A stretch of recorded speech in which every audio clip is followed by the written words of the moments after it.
Now, the Subway Final Word. Good evening, I'm Albie Oxenrider. We're live tonight. Welcome to the Subway Final Word, the show that invites you, the fans, into the conversation. You can get your opinion on TV right here every Sunday night, and this time around it's Saturday night, our special Steelers edition. Let's get started by introducing you to tonight's distinguished panel. On the left of the big screen, the afternoon host at 105.9 and the X, Mr. Mark Madden. Albie, I salute you with the phrase that pays. They should have left Gronkowski in. Oh, all right. Famed author, veteran sportscaster in Pittsburgh, John Steigerwald. I said before the game they should have started Gronkowski. And from Trib Total Media, Kevin Gorman joining us. Hi, Kevin. And they should have kicked the extra point instead of going for 2. All right. Hey, there's lots to talk about. What can I tell you? The big topics tonight, and certainly the topic that we're going to discuss off the top, biggest contributing factor in tonight's loss, was it the loss of Le'Veon Bell or something else? Mark Madden, start us off. I have 2 contributing factors. One is the Steelers' offensive game plan in the first half was cowardly. It harkened back to early in the season. They had the ball for over 22 minutes, and they settled for field goal, field goal, field goal. We saw bubble screens. We saw 7-yard passes thrown on 3rd and 12. So Haley, after having had a great second half of the regular season, calling plays and establishing a game plan, chickened out when it counted most. The other thing that killed the Steelers, they could not stop Baltimore's pass rush. That offensive line has been overrated all year, and that came a cropper tonight.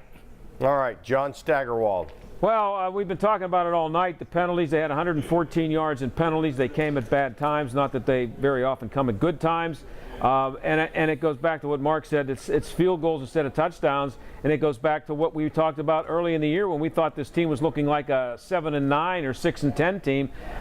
They settled too often for field goals. I don't know how much of it I blame on Haley, but it just seems to happen too often with the Steelers, and I think it's been happening for a long time, not just this year, not the second half of this year. It's been going on for about 3 years. Too many field goals, not enough touchdowns, and turnovers. Kevin Gorman, was it the loss of Bell or something else? Well, I think there's a combination. One was the loss of Bell. Starting Ben Tate, who you just signed 5 days ago, big mistake, and it was a mistake that Tomlin knew as soon as Ben Tate fumbled on what was his 3rd touch of the game. I think that was a huge mistake, but I think losing Le'Veon Bell not only took away the ground game, but also Ben Roethlisberger's safety valve out of the backfield as a pass receiver. But I think the thing that really contributed most to this loss, I think the Steelers could have overcome Le'Veon Bell's absence if they weren't so undisciplined. 8 penalties, 114 yards, and some really costly unsportsmanlike conduct penalties that should have been better from a team that has that playoff experience, that supposedly has that veteran leadership.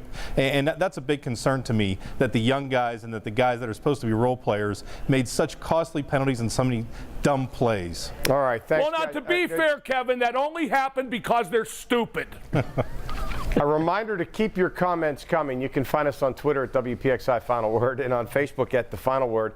All right, one person on Twitter says, Bell and way too many stupid penalties on both sides of the ball. Let's continue this dialogue here, Mark. How much of a factor were some of those penalties? And we talked about that in the postgame show as well. It's an incredibly immature team. In the second half of the season, they buckled down, but tonight, when the most was on the table, when the most was at stake, they reverted back to their real selves. The Steelers we saw tonight are the real Steelers. The guys that won the last 4 games of the regular season, the guys that improved markedly in the second half of the campaign, those guys didn't show up tonight.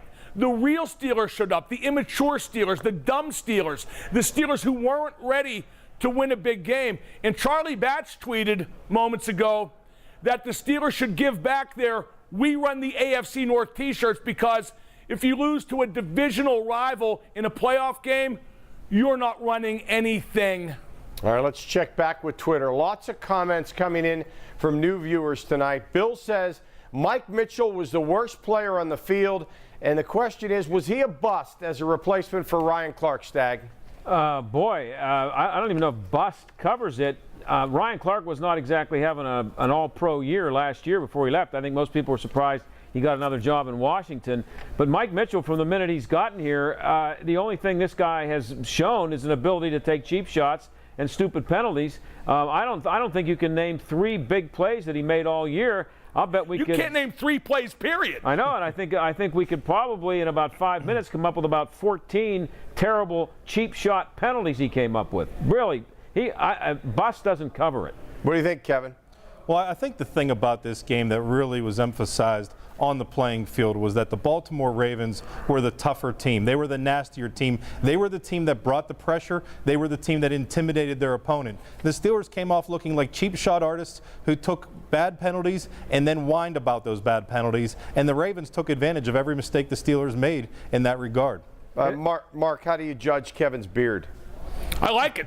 Hey, It's I had better to go than with some mine. facial hair to fit in with this crowd. I want to get a quick thing in here about Le'Veon Bell. They missed him tonight. There's no question about that. But when they won 43-23 in the second game against Baltimore, Le'Veon Bell had 10 carries for 20 yards and 5 catches for 38. So they can and did beat the Ravens before without Bell making much of a contribution. All right, we're talking all I Steelers. want to take a shot at Mike Mitchell, too, because he takes All right, shots at everybody else. we're Okay, go ahead. I talking won't. all Forget Steelers. it. I'll be Hold nice. on to it. In this special edition of the Subway Final Word, another topic we'll be talking about coming up is whether a season was a success or a disappointment. Tom says disappointment. No Super Bowl. The panel will debate that, and maybe Mark will chime in with something about Mike Mitchell as we continue with the Subway Final Word.